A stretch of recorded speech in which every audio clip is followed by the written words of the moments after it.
The contact page is the last piece of our WordPress theme. Now, in the HTML files in the course that Corey did last year, he did not include any kind of scripts for validating the form or even sending that form.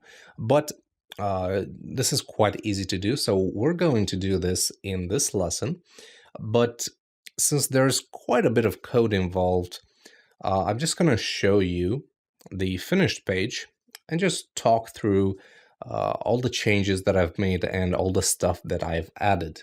So let's begin. The contact page that I created is exactly the same as the original. The difference is it is functional. So if we click submit without actually inputting any kind of information, we'll give you an error. And it's going to tell you which field needs to be filled in, and it gives you an error description. And of course, if you enter your name correctly and an email address here,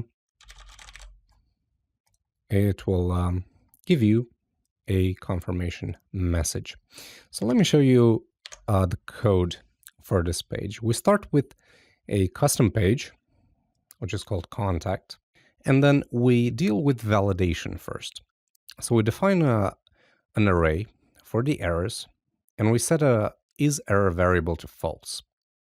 We initialize some error names for our fields with translatable strings, of course, and then we get the posted variables. Now, the posted variables, you'll see here, are for this form. What I changed here was I gave these inputs names, CNAME, CEmail, and so on. And also I set the form to post. So we get the posted variables for each field, and then we validate the length of them using a custom function called tuts+ validate length. Basically, it returns true or false depending on whether or not the field value is higher than the minimum length. And we validate all fields, or actually we validate the name and the message with this function. We validate the email with isEmail. This is a built-in function in PHP. And then if we don't have any errors, we set the email receiver, subject, body, and headers, and we send the email with the WP mail function. Now, the rest of the page is pretty simple. We load the header, we get the content, and then if email is sent, then we display that success message. Otherwise, we display the contact page content. If we have an error, we display the error, and then we display the form.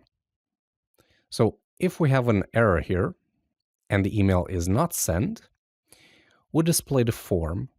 And you'll notice from the original code that I've added a value here, and I've set the post value so that even if we submit the value after completing some fields and getting errors, we don't have to retype those values.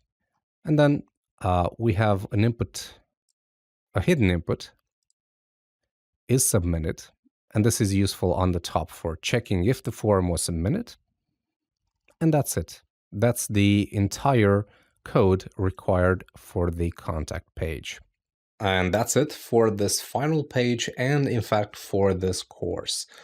Please join me in the next lesson for the conclusion.